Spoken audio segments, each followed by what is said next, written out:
ಭಾಗಗಳಲ್ಲಿ ಆರೋಗ್ಯ ಶಿಬಿರಗಳು, ರಕ್ತದಾನ ಶಿಬಿರಗಳು ಮತ್ತು ಕ್ಯಾನ್ಸರ್ ತಪಾಸಣೆ ಕಾರ್ಯಕ್ರಮಗಳನ್ನು ಆಯೋಜನೆ ಮಾಡಿದ್ದು ಇವರ ಒಂದು ಪ್ರಗತಿಪರ ಚಿಂತನೆಗೆ ಹಿಡಿದ ಕನ್ನಡಿ ಅಂತ ನಾನು ಹೇಳಲಿಕ್ಕೆ ಬಯಸ್ತಾ ಇದ್ದೇನೆ.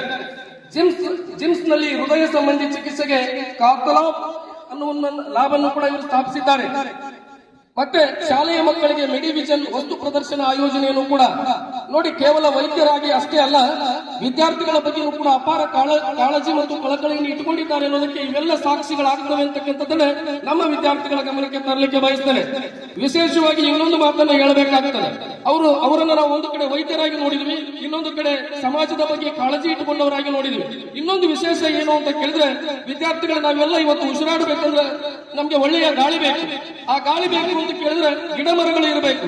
ಸುಮಾರು 2,000 ಗಿಡಗಳನ್ನ ಸಮಾಜಕ್ಕೆ ಅರ್ಪಿಸಿರ್ತಕ್ಕಂಥ ಕೀರ್ತಿ ಡಾಕ್ಟರ್ ಬೊಮ್ಮನಹಳ್ಳಿ ಸರ್ ಅವರಿಗೆ ಸಲ್ತದೆ. ಯಾಕಂತ ಕೇಳಿದ್ರೆ ಇವತ್ತು ಪರಿಸರವನ್ನ ಮನುಷ್ಯ ತನ್ನ ಸ್ವಾರ್ಥಕ್ಕಾಗಿ ಹಾಳು ಮಾಡ್ತಾ ಇದ್ದಾರೆ. ಪರಿಸರ ಉಳಿದ್ರೆ ನಾವೆಲ್ಲ ಉಳಿತಾ ಇದ್ದೇವೆ. ಹಸಿರು ಉಳಿಯಲು ಇಳೆಯುಸಿರು ಎನ್ನುವ ರಾಷ್ಟ್ರಕವಿ ಕುವೆಂಪು ಅವರ ವಾಣಿಯನ್ನು ಕೂಡ ಈ ಸಂದರ್ಭದಲ್ಲಿ ನೆನಪಿಸಿಕೊಂಡು ಅವರ ಎಲ್ಲ ಆದರ್ಶಗಳು ನಮ್ಮೆಲ್ಲರಿಗೂ ಮಾದರಿಯಾಗಲಿ, ಸಮಾಜ ಅವರನ್ನು ಅನುಸರಿಸಲಿ ಅಂತಕ್ಕಂಥ ಮಾತನ್ನ ಅವರ ಪರಿಚಯದಲ್ಲಿ ನಾನು ಹೇಳಲಿಕ್ಕೆ ಬಯಸ್ತೇನೆ. ಧನ್ಯವಾದಗಳೊಂದಿಗೆ ಈ ಒಂದು ಸಮಾರಂಭದ ಪ್ರಾಸ್ತಾವಿಕ ಮಾತುಗಳನ್ನ ಶ್ರೀ ಪ್ರಭು ಹಾಲಗುಂಡಿ ಶಿಕ್ಷಕರು ಒಂದೆರಡು ಮಾತುಗಳನ್ನು ಆಡಬೇಕು ಅಂತ ಕೇಳ್ಕೊಳ್ತಾ ಇದ್ದೇನೆ.